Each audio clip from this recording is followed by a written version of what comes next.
Good morning. My name is Barbara Rosenberg, and I will be interviewing Cantor Deborah Katchko-Gray.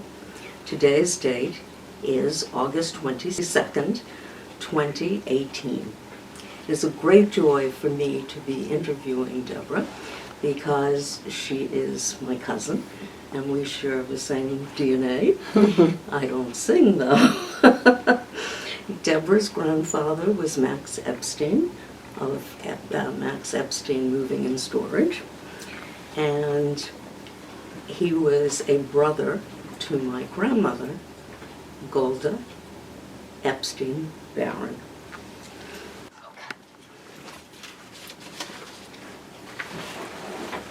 Okay, Deborah, first I'm going to ask you about your grandparents and the children that they had. They had 3 children. Can you tell us a little bit about that? Sure. What they did? You mean my mother's Yes. parents, those grandparents? Absolutely.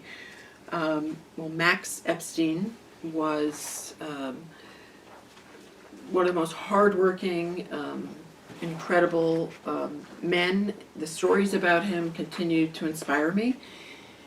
He was part of the very first Jewish army, the Jewish Brigade, Jewish Foreign Legion, and he fought in 1917 alongside with Ben-Gurion. He was General Allenby's dispatcher, and because he understood machinery and mechanics, he rode a motorcycle, and they called him the Crazy American because he was relaying messages and he could fix things. And the great little story about Max, I'll just give a brief synopsis on each grandparent because I think they're so interesting. Ben-Gurion said to him, Max, if you stay, you can be a leader in this new country that we're forming. At the time it was called Palestine. And my grandfather looked around at the swamps and the malaria and the desert, and he said, you know, I would die for this country, but who can live here? So he came back to America, and he brought my grandmother Ray with him, who he had met on his training in England on his way to Palestine. And she was such an interesting person. She was my best friend growing up. So I felt very, very close to my grandmother. And I thought I had a picture of my grandmother. That's my other grandparents. There is a picture of my grandmother Ray somewhere, but she was an intellectual. She studied with Rabbi Hertz from the Hertz Chumash, who was the chief cantor of Britain at the time. She studied with Max Nordau, and she had a scholarship to go to the a university to study German, London School of Economics, but then World War I broke out, and she was not able to go. But she was quite the intellectual, and was a leader in the Stamford Jewish community. When she came here, she helped found the Hebrew Ladies Educational League, and she was the president for over 30 years. And Marshall Lieberman was the treasurer. So the two of them were a force. And this is my grandmother, and she was a Zionist of the Year later in her life, and this is early in her life when she was quite the social hostess and mover and shaker in the community. And I'm very proud that the Hebrew Ladies Educational League, from what I understand, provided seed money to start bicultural, a Good Sholem sisterhood, the ladies division of the Jewish war veterans. Whatever there was to do to help in the community, she was very involved in. And so she was a role model for me. She never drove. She took buses everywhere, and she managed to get a lot done. And my grandfather sadly passed away when I was 8 or 9, and she never remarried. She never learned how to drive, but she kept herself busy, working, volunteering, helping the community. And like I said, she was Zionist Woman of the Year, and for me, she was a tremendous role model. So growing up with those grandparents, and not even talking about my father's parents, those were tremendous mentors for me to see what they could achieve, and the pride for Israel, and the pride in building a community, and that my grandmother was so active in the Stamford community. She was on the search committee that hired Rabbi Ehrenkrantz. My grandfather moved to go to Sholem from Grove Street to Colonial Road. He purchased a Torah, though he never went to synagogue. I just love all those stories. So, Max and your grandmother had 3 children. Yes. So there's my Uncle Sidney, who I know you interviewed, and he was legendary in himself, another tremendous role model. So I think one of the interesting things about the family, Max came here and started a moving company with no formal education. And at first it was called Max Epstein Storage, M. Epstein, and then someone said, that's a little too Jewish for Stamford in these years, 20s, 30s, 40s, there was anti-Semitism. And so he changed it to Stamford Storage. Stamford Storage and moving and storage. And my Uncle Sidney grew up in the moving business, as you know, and worked for Neptune and then worked for Allied and became the president of Allied Van Lines. He had the highest position in the country in the moving industry. He got numerous awards, and we're so proud of him. So with that strain of the tough Jewish guy who likes trucks, we had my grandfather, Uncle Sidney, my brother, Bob Katchko, is someone else that perhaps you'll interview one day. He has Katchko Construction, and he does so many wonderful things for the town, and he's very charitable, and he's very active in town sports, and very proud of our family as well. And my son Ezra has his Easy Moving. He actually started his own moving company, and he's pretty successful for a 29-year-old. I'm very, very proud of him, and that really continues in that line. So I always say I'm from, schleppers and cantors. So I always say I love to move furniture, but I also love to sing. So it's funny, I got from both grandparents something. So there's my Uncle Sidney, and then there's my Aunt Ethel. And growing up, we were very close with all our cousins. It was wonderful. We got to see everyone, and then my mother. And my Aunt Ethel was very musical and creative, which was wonderful, and it was she was delightful. She was a teacher in Stamford. And then there's my mom, who was like a very, very gifted pianist without formal training. Pianist and organist. We would go to a Broadway show, and she could come home and play in both hands songs from it, and it was unbelievable. Her chords, her harmonies, her sense of music was amazing. And she and my father met at the Juilliard Extension School, and after 2 weeks they realized that all the musicians around them were so intense. As my mother put it, they were like verbrennt, they were like on fire, they were like skinny and pale, and they practiced for hours and hours every day. And my father was there for voice, my mother was there for piano and organ, and they looked at each other and said, what are we doing here? And they dropped out of school without telling their parents, which is something our kids did. I'd be very upset. And they used to just walk up and down Riverside Drive and hold hands, and it seemed like a very romantic thing. And one day she had to tell her father the truth. I'm sure that wasn't a great conversation, but I think that also affected me, knowing that they both dropped out of Juilliard. It kind of put a bit of a prejudice against formal conservatory training. It made me a little bit fearful of it, and so all my life I'm more of a self-trained, self-taught natural musician, kind of gone my own way, done my own thing, but with tremendous encouragement of my parents. It's wonderful. Thanks. Deborah, tell me what it was like to grow up here in Stamford, and you went to the Stamford schools. Oh yeah, so I remember being at bicultural in the very early years, where my mother remembers Mr. S. literally knocking on doors, asking people to send their kids to school. We were part of one of the first classes, so I think I was like 1962 in kindergarten in bicultural, and my sister also went. Unfortunately, when my sister was in 5th grade, there were only 3 girls in the class, and you know how girls can be, and that those 2 became very chummy, and my sister felt left out. So I was in 2nd grade, and I absolutely loved it, but we had to stop going to bicultural, and we ended up going to Newfield School right next door, and that was pretty special, because if I forgot something, I could literally just run home. Those were the days before a lot of security, and I could tell the teacher, I'll be right back, run out, go home, get my lunch, and come back. So that was wonderful, and we went to Hebrew school at Aguda Sholem, which we loved, and we were so lucky to have Mr. Seymour Silbermans, who was a famous music teacher. He used to have a little song, Silbermintz, Mr. Silbermans, and that's how we would start music class. Very, very lucky, I feel, to have gotten those experiences and be exposed to those wonderful educators. I was active in the JCC. When I was a teenager, I was head of the teen lounge, and I remember being in charge of the ping pong and the pool table and the snacks. I was 16 years old. This was very, very exciting. And there's a picture in some of my stuff of me lighting the menorah with the director at that time. I always felt a real pride in being Jewish, and I think part of it came from my grandparents' activities. And my mother was very, very active in Hadassah.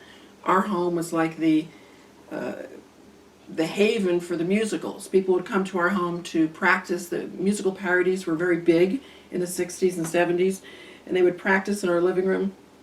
And my job used to be to run and grab the lamp so it shouldn't shake, because people would be dancing and moving all over the living room. My mother would be playing whatever key they wanted. They could change in the middle of the song, and and that was a wonderful thing to see, all that creativity and activity in the Jewish community. In high school, I became a little more radical, questioning a lot more. I'd gone to Israel when I was 16, and I met kids from New York who were a little bolder, and I decided to start an independent studies program on Jewish feminist history, not American women history, not Jewish. I see everything through Jewish eyes, but this was just American feminism, and that was pretty different in like 1973, 1974. I also started an independent studies class to teach guitar to my friends and get credit for it. So that was, a little bit of the wise guy in me, like I could kind of fool the system and have fun teaching my friends and get credit for it at the same time. But I loved doing Jewish music, and in the end of junior high, the beginning of high school, I got together with 3 friends, and this became a real pivotal moment in my life. We started a group called Benot Hashir, and there are pictures in the historical books over there. Benji Ellen Schiller, who is a very famous cantor, composer, and dear friend. Dina Gelb and Lori Pomper, who made Aliyah in Israel, Lori Pomper Granat. And we were like 4 girls with tremendous energy. We loved to harmonize. We had so much fun together. We used to go down to the village, to El Avram, and when the 5 Ruskies did their show, when they took a break, they would let us come on. And as far as we were concerned, we were being asked to perform, in Greenwich Village on stage of this nightclub. It was so exciting. And we would we had a whole shtick. We had our set songs. We had matching scarves and shirts. And we sang for a few Hadassah groups. And it gave me confidence to perform and sing for people in high school, which I, didn't have a lot of other opportunities. I sang in choirs. And one of the lessons I love to teach my students is that when I was in high school and in junior high, I was active in, the musical activities, but I was never chosen for like the madrigal group, and I was never chosen for a solo. I felt like they always wanted someone with like, hi, little skinny kids, so sweet little skinny little boys, like, oh. And I, like, what is this? And I always tell kids, just because you might not be recognized for your gifts in high school, it doesn't mean that you're not going to become something wonderful later on. And I can guarantee you that all the people that had solos in high school didn't make a career of music like I did. So you can't always depend on others to recognize your gifts. You have to find out what you have and make the most of it, which is something Uncle Sidney always said to me. He said, whatever God has given you, whatever you have, you've made the most of it, and so that's a good thing, And I always thought that if you sit in the corner waiting for someone to find you, it's not going to happen.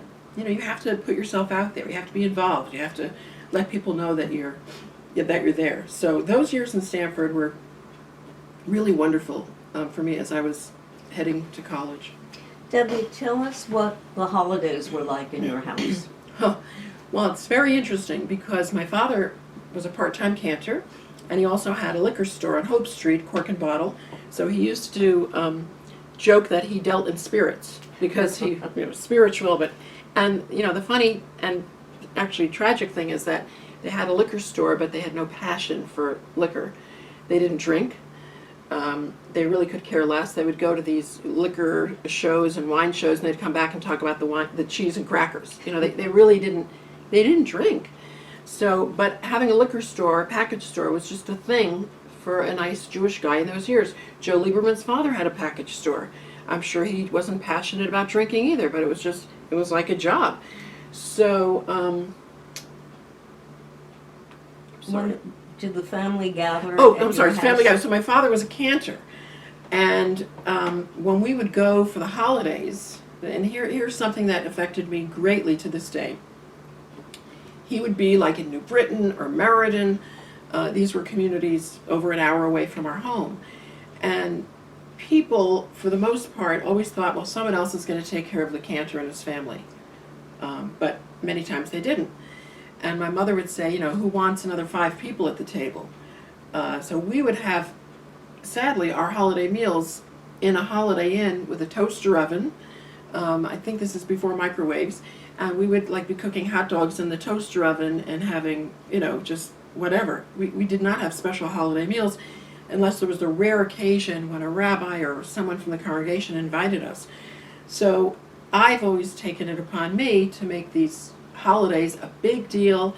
I always invite my rabbi and his family, that he should never feel like that he's exhausted and he can't go home and he won't be able to have a meal, prepared. And, here we are making the holiday wonderful for everyone else, and who's going to do it for you? So I've always decided I'm going to do this. I do a big bash for all the holidays. I try and invite as many people as I can. And so that's it. So my memory of the holidays is that it could have been better. And I didn't feel that my parents got really what they deserved. My mom would make a big deal over Thanksgiving. We would do a beautiful Passover Seder. My father always led it, and I have wonderful memories of that. I still have the Haggadah from my family, and my mother had a thing where everyone should have their own silver Kiddush cup. And so I have a big collection of Kiddush cups, so that at a Seder, you have your own cup. And I still use the melodies from my father, so. That's wonderful. It's kind of a mixed bag, those memories. Deborah, were you bat mitzvah? Yes, and this is interesting. In those years, girls were not given a Shabbat morning. We had a Friday night in the conservative movement. And so in Meriden, where my father was the cantor, believe it or not, they would not give him the Friday night off. So I couldn't have a bat mitzvah in Stamford with all my friends. And even those years at a Good Sholem, it probably would have been if it was anything, it would not have even been a Friday night. It probably would have been like a Rosh Chodesh on a Sunday morning or something. But he couldn't get the Friday night off. So I had to have my friends, and just a few of them. And I remember Mrs. Nakowitz was wonderful, and she took a bunch of kids, and we had to drive to Meriden. And I did, a Haftorah and a little bit of the service. But I remember that. There were many years where I think congregations, ritual committees, rabbis were not always as kind to their cantors as they could have been. And I think that has definitely changed. I've been very, very fortunate to be with wonderful communities and rabbis. But I think my father was not treated with the respect that he deserved. He should have been able to get a Friday night off so that he could be with his family and his own community. That to me was ridiculous. Deborah, your father also came from a very famous cantor who was cantor at Anshe Chesed. Yes. Can you tell us about that? Oh, sure. Well, my grandfather, and I've only found this out about a year ago, was the first cantor to write down nusach, which are the cantorial modes of music that delineate each holiday, and that any cantor who studies and really knows anything knows nusach. And my grandfather took the ornate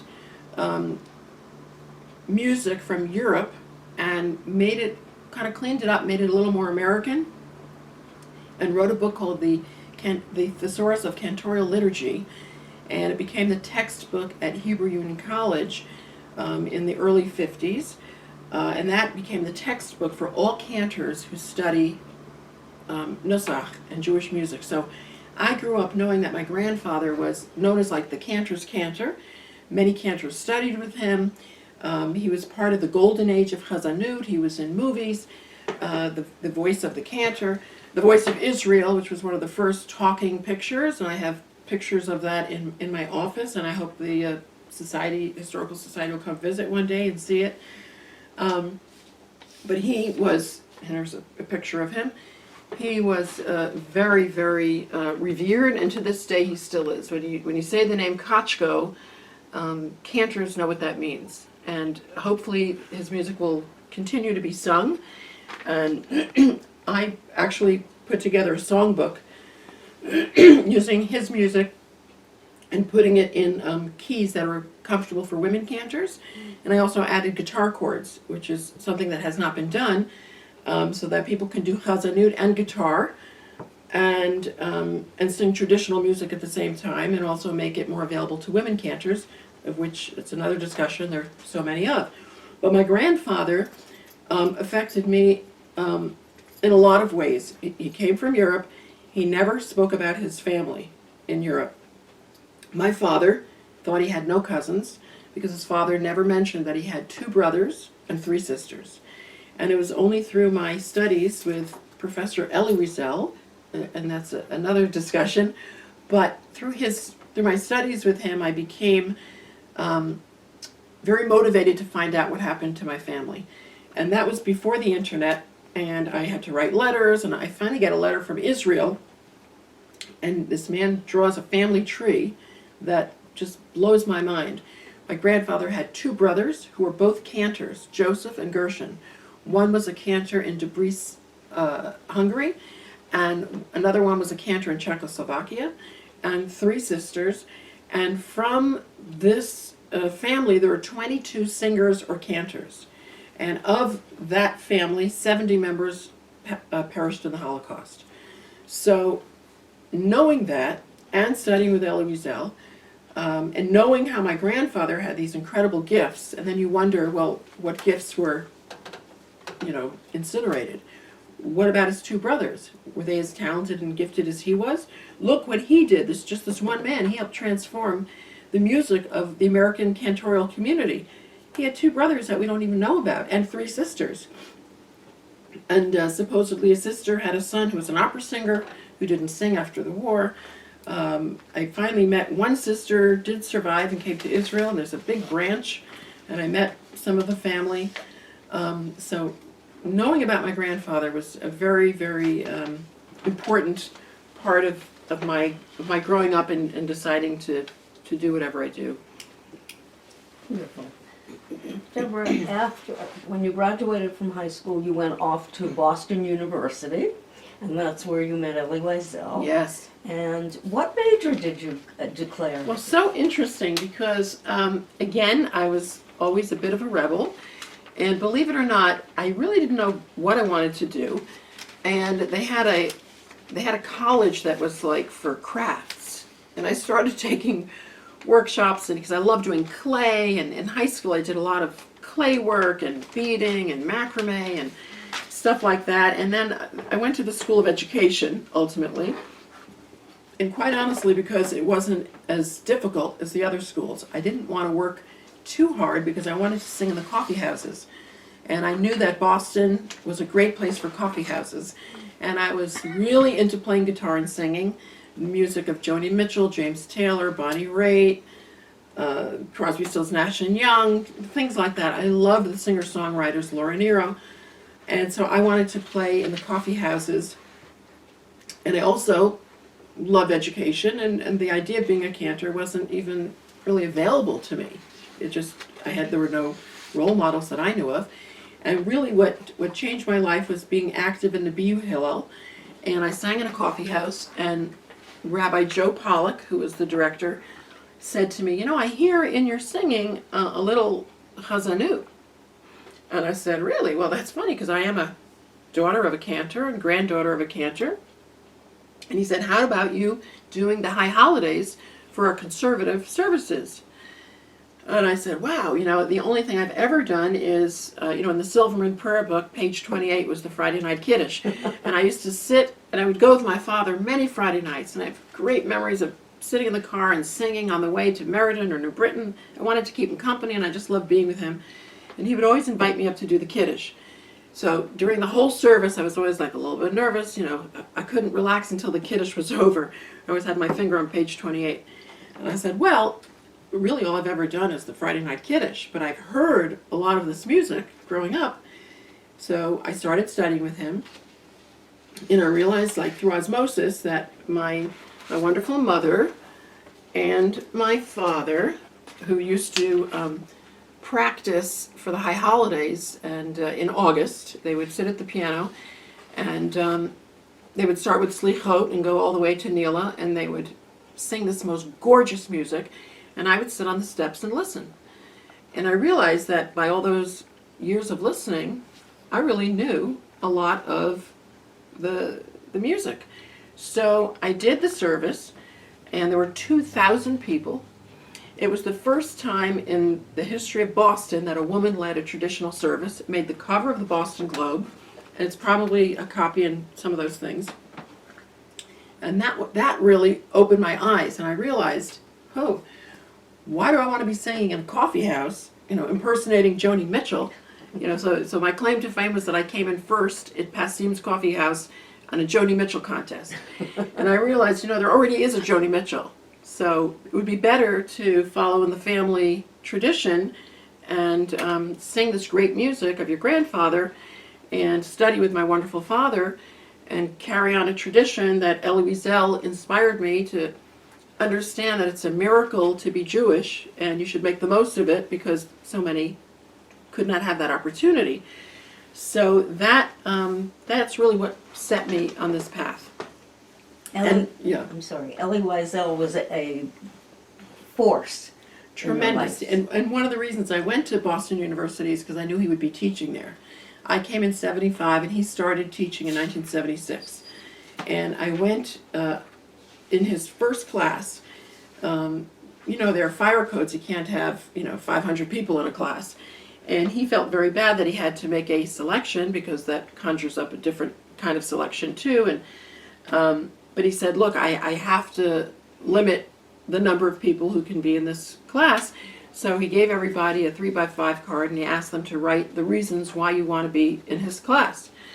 So I wrote something about coming from a cantorial family and that I wanted to teach Jewish children music and carry on my family tradition in some way and share my love of Jewish music. Well, something about it moved him, and he said to me, my door will always be open to you. And what he meant was that I could take every single class of his, whether I registered or not. And he was a bit of a rebel too, and I love that about him. He didn't always like to follow all the rules either. So he let me sit in on every class, doctoral thesis, the graduate level classes, and because I was in the School of Ed, quite honestly, it wasn't that difficult. And I would just make my schedule around his classes. And I didn't have to officially sign up for all of them. I'd officially signed up for as many as I could. I had to complete my major. But it was an amazing experience, and I got to meet amazing people who were, studying for their doctorate, like Rabbi Nehemiah Polan, I think, might have been his first doctoral student. He became the head of Hebrew College of the rabbinical school. An amazing person. Ariel Berger was one of his first teacher's assistants. And Ariel just wrote a book, Lessons from Elie Wiesel's Classroom. And I got to be close to them, and I became part of this. There's kind of a circle of kind of like Wiesel groupies, and Alan Rosen, who edited 3 volumes of his works. There's scholars, and Erwin Kotler. I met all these amazing people, and a lot of it was through Martha Hauptman, who was his loyal secretary assistant for many, many years. And she would arrange meetings and gatherings, and we had a sing-along for his 70th birthday, which just was unbelievable. We sat in his office and sang for about 45 minutes, and I have a recording of that. and all the lessons, I've been writing, essays my whole life from lectures of his, and I still have all his notes. In fact, I donated them to the Boston University Mugar Library that has a Elie Wiesel archive. His very first class, and the only class he ever taught on the Holocaust, was one that I attended. And believe it or not, they had no record of that class. It was crazy. They didn't have a syllabus. They had nothing. Mm-hmm. And of course, I saved my notes because, well, my boys like to tease me that I'm a memory hoarder, but I see it as important things, It's important history. documents. I mean, that's why you exist here. So I was able to donate them a copy of those, original notes from that class. I would say that his teaching still inspires me. And I was recently asked to participate in some teacher training on the lessons of Elie Wiesel throughout the state of Connecticut, because they just mandated that the state of Connecticut should teach the Holocaust throughout the state. I believe it's in all the high schools. And I like to go into high schools and talk about lessons from his classroom. What was it like to study with him, and to hear his voice, and to learn some of his songs, and to be able to sing with him. So I try and keep his lessons and memory alive, through music and words, the best I can. Your relationship with him continued long after you graduated from Boston University. Yes, I was very, very fortunate. I would go to his lectures in New York and Boston, and I would always get a chance to give him a hug afterwards. He let me sit in his classroom. I could actually go into his classroom at least once or twice a year. I would make that pilgrimage. It was just like I wanted to keep learning with him. And he also was very generous with me with personal notes. And I understand it was a little unusual from his administrator, Martha, his assistant, but I had a 3-ring binder full of handwritten notes from him that I donated to BU, and I kept some copies. Whenever I would send him, if I went to a lecture, I often wrote it up. If I was inspired about something, I would write an essay, I would share it with him, and I would always ask how he was, and he always sent back a personal note. And the one note I think that I will always treasure, and I kind of felt like, God take me now, I think I'm done. He wrote, dear Debbie, if a teacher had but one student, it would be Dianu. And I don't think he meant enough already, Dianu, and who needs enough? I don't need more like you. I think he really meant it in a nice way, because I cared. I don't think I was his brightest student, but he just loved me, and I loved him. And he would tell people that I was his best student, which was a little embarrassing to say, but I think I was just very passionate and respectful, and we shared music. There were a couple instances where I would go to a lecture, and I'll never forget it. On 2 occasions, for sure, he had an argument with the limo driver, and the limo driver was taking his time and maybe trying to get paid in advance or whatever. And one time I went up to him and I said, Professor Wiesel, I'm sure you have better things to do with your time than wait here for your driver. And he said, well, actually, my son is in a concert back in New York, and this was in Boston. And I would love a ride. So we drove him from Boston back to New York. That was exciting. And another time he was in Danbury giving a lecture, and again there was something going off with the limo, and he said, can we give you a ride? Yeah, absolutely. And what did we do? We sang the whole time. He sang Nigunim, he sang songs from childhood. We would share different Shabbat melodies that he grew up with. And it was just such a delight. So I think sharing that music was an incredible thing, in addition to his words, which I have stacks of essays and volumes and notes from his lectures and classes that, I wish I had more hours in the day to digest it all and share it all. It's just not enough time. How wonderful. Yeah, but such good stuff, though. Yes. How wonderful that experience was. Oh, and that totally. you were able to continue it for the rest of your life, or Yes. for the rest of his life. Yes. I would like you to tell us about your first interview at Temple Bethel in Norwalk and how that went. That's funny. So, my husband at the time was a photographer, and he heard that Bethel in Norwalk was looking for a cantor. And I was in a very Reformed synagogue for 6 months, and I grew up pretty traditional. Even though I had that rebellious streak, I still loved tradition. And I was in a Reformed synagogue that was like right of Attila the Hun, where, you know, if you walked in with a yarmulke, the rabbi would pull it off your head and say, "That's not necessary here." And I'm like, "What?" Let me just interrupt you for 1 second. How old were you? Like 22, 23. I was young. Well, this is 1984, Glamour magazine. We'll get to that in a minute, but it was like 1981 when I was in this ridiculous pulling the yarmulke off the head place, and I was only there for 6 months, and I literally had to be pushed out the door crying every Friday night. I did not want to go. This was not a place for me. So when I heard about this synagogue that was looking for a cantor, I called them and I said, you know, would you interview a woman? Because at the time I knew of one woman cantor in West Palm Beach, Elaine Shapiro, who had graduated the seminary, but at the time they did not give a degree of chazan. They gave her a master's in Jewish music. But she was serving full-time in a pulpit, so she was really the first official full-time conservative woman cantor, because it's before the school was giving degrees, and Cantor's Assembly wouldn't admit women either, so you didn't have a union to even get you a job. So it was kind of a perfect storm for me to just do my own thing. Yes, I could have gone to Hebrew Union College, but it just didn't feel right for me. I just, you know, I grew up with the Katchko, and even though they taught it there, I just liked the traditional. I just did.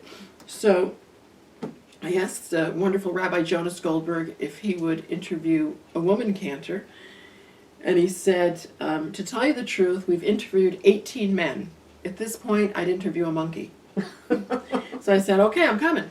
So I remember I came with my father, and he remembers me walking in, you know, like practically holding my father's hand. I was, you know, a little nervous. I think I was all of about 23, 24. And I got the job. So that became kind of a newsworthy thing. I remember the Associated Press covered it.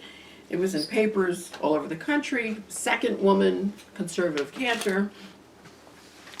And it really was a wonderful place for me to begin. And this was from 1984.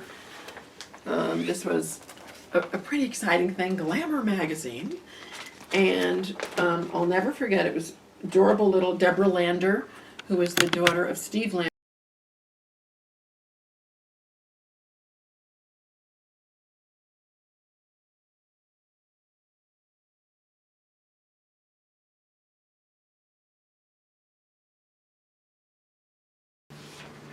So people often ask me, what can a woman cantor offer as opposed to a male cantor? And recently Hadassah magazine asked me about that, and I came back to something that my grandfather always said, that in cantorial music and hazzanut, there's no reform, conservative, or orthodox hazzanut. There's only good and bad. And so I feel that's the same way with cantors. Whether you're a male cantor or a female cantor, you need to be compassionate, warm, creative, caring, involved in the community. Obviously your music should move people, and you should be spiritual, and you should want to help people in their time of need. And those are qualities that are not male or female, I feel, because I know compassionate and warm male cantors, and I know some female cantors that are a little aloof or with an ego. And that can be for either. So I don't think it really matters. But having said that, I believe there is a value in the Women Cantors Network because women feel safe among other women in sharing. And there's a special energy when we all get together and we sing. It's very special. But we still allow men. I felt that it's not fair to limit it only to women, because the whole reason I started it was because I felt on the outside looking in of the male circle. So why should a man who wants to be in our kind of community be restricted just because he's male? That doesn't seem fair either. And having said that, I hope that one day, and I don't know that it'll be me, but I think that there would be a wonderful value in having one cantorial group where the Reform, Reconstructionist, Renewal, Conservative, Traditional, Orthodox could gather just as cantors and share music and share ideas and create something wonderful and have a supportive community that's not so particular. You know, we have the Cantors Assembly, we have the American Conference of Cantors, we have the Academy of Jewish Religion, we've got HUC, JTS, Yeshiva University. There are all these, Hebrew Union College, Academy of Jewish Religion, all these separate little communities with cantorial schools. And even in LA, there's their own Academy of Jewish Religion. But wouldn't it be wonderful if we could just put away all the labels and just come together? And I think as the Jewish community changes and in some ways shrinks, but perhaps there could be a strength in finding values of commonality, it would be so wonderful if we could just get together and get down to the basics of why are we doing this and how can we be better? And you can only be better when you share and you learn from others. I just wanted to interject here that hazzanut, from my perspective, is something that comes from the soul. Absolutely, absolutely. I've always felt that you can always tell when you hear a cantor, and it's like if someone is just singing notes on a page, you just get the feeling that they're not connecting. And one of the things my grandfather was known for is word painting. He would literally take whatever the prayer was, he could understand the meaning of it and compose music that was nusach based, which was mode based, but the music could elevate the meaning of the words. So if the word was, shamayim, the music would go up. If it was talking about hasatan, like in hashkivenu, it would be in a hush. It would be like a whisper. Sometimes I feel that a lot of music written today, it's just they come up with a tune that they think they can smash the words into, and it's got 1, 4, 5 chords, or it's got kind of a modern feel, but without connecting to the meaning of the words. And it's so important. I always encourage composers when I meet them to connect the meaning of the prayers to the music. The music should serve the text. The music should elevate the meaning of the prayer as opposed to just throwing words in. Yeah. Okay. You are now the cantor in Ridgefield, and you've been there for a number of years. 18. Wow. Yeah, hi. Hi. Yeah. There is something very special that you don't see in other synagogues that one sees when you walk in to your synagogue. And you have literally put your mark on this group that comes together. Thank you. And you have made taliot that are absolutely exquisite. Would you talk about that a little bit? Thank you so much. Well, this really started when I was in Norwalk, Connecticut, and I was at Bethel. I met this wonderful woman, Ellen Tempkin, and she went to an embroidery convention and she saw Swedish weaving, which is what this is. It doesn't go through the other side. It's not like cross stitch. You pick up the floats and it goes on top of the fabric. And she saw that the Swedish weaving was done for table runners and curtains and placemats, and she said, horizontal designs, that could work for a talit. So she started making them, and she taught me how to make them. And I had this dream, because I have 4 sons. At the time, I probably only had 2. Before you go on, Deborah, Yeah. you made a very special talit for your youngest child, and you did something that I don't think there is another. Yeah. Okay, so the secret can also be to include special fabric. So I put pieces of his baby blanket in the 4 corners. And remind me to tell you about the 4 corners of this one, which I'll do in a second. So anyway, Ellen Tempkin taught me how to do this, and I thought, well, wouldn't it be amazing if I could make one for each of my sons, and then I would make one for my father, my father-in-law, my husband at the time, and a brother, and I would be able to see a sea of homemade talitot that I made for them. And so I started making them, and then I started teaching others how to make them, and it's become a real passion of mine. So let me just show you this one I made for my sister, and I need to tell you a little bit about my sister too, because she's wonderful. My sister also sings as a cantor. She does the high holidays. She's had some part-time positions as well. She's also an artist. She's very creative. She's done bookmarks with different sayings on them. She's done pieces of art. She's fluent in 7 languages. She's extremely brilliant and creative and has a beautiful voice and is very close to Yiddish language. And I wanted to give her a talit that she would enjoy. And so this one has a lot of flowers and a garden and creative. This one is going to be for a former congregant's son who's going to have a bar mitzvah, who lives in Houston, and she asked me to make this. And I'm putting his Hebrew name in the corner, and I'm going to be adding fabric from grandparents who are no longer.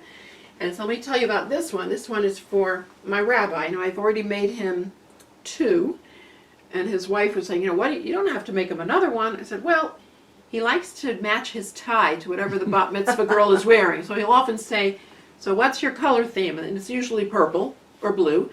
And the talit that I made him had a lot of browns and greens. So I said, you know what, Rabbi, you need a blue and purple talit. You don't know you need it, but I know you need one. So and he likes it skinny. He's from a more traditional reform movement, and he likes the long skinny one. So I said, fine, it takes me less time to make. No argument there. But what's very special about this is when the rabbi came, his mother had passed away only about 1.5 years before. So I think she's gone about 5 years. And when I made him his first talit, and his father is a esteemed rabbi from Washington, Rabbi Fred Reiner, and I said, do you have a piece of fabric from your wife, you know, from David's mother, that I could include in the talit for him?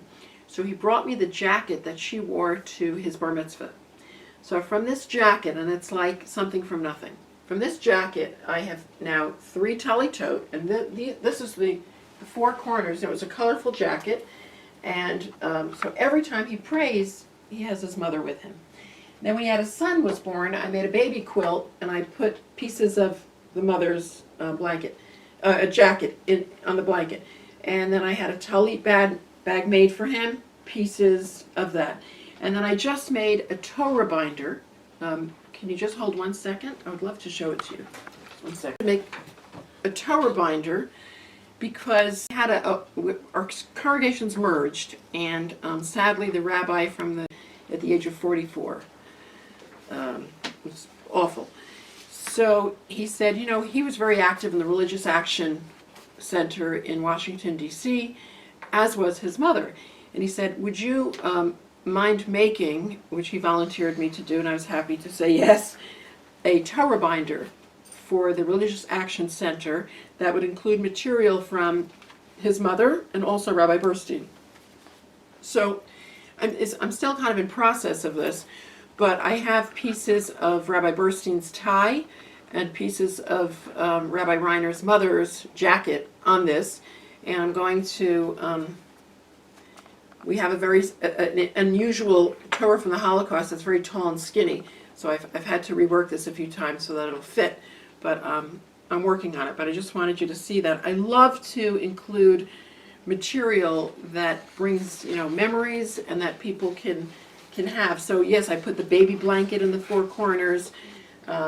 His mother's jacket is there, and I've done that for other people. Pieces of grandparents' ties and kerchiefs and dresses, you know, just so that they have it with them. And I think that's wonderful. I think, you know, when you're praying, you want to be connected to your past, and I think it's a very powerful thing to have that physical reminder too. Idea to do that. Thank you. You have 4 sons. I do. Which is a difficult thing to have 4 sons. And 2 stepsons. And be a professional woman at the same time. Yes, yes. And please tell us what they're all doing.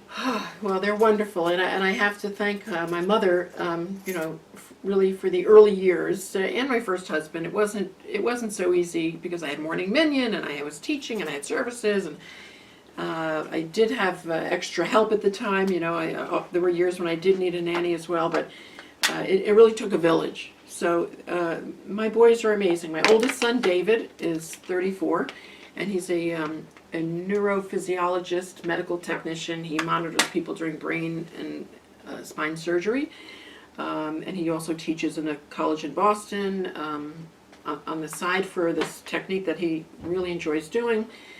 And then my son Aaron is married to beautiful Frankie Zimmerman, and they live in Stamford.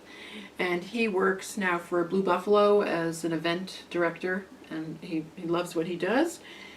And then my next son Ezra, I've spoken about, Ezra Zimmerman, who has the Easy Moving, who's following in the great footsteps of Max Epstein.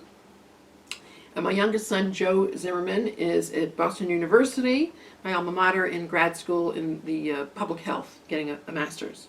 So I'm very proud of all of them, and I'm glad that they're all close by. You know, I'm in touch with them, and they can come home, and it's wonderful. I'm very grateful that, you know, no one has done anything insane like move to Colorado or California. God forbid. I'm glad they're close by. They have to live near grandparents. They need to be nearby. Yeah, yeah. I'll help them. I'll help them. Tell me something. What advice do you have for future generations? In terms of, What do you see the future of Judaism?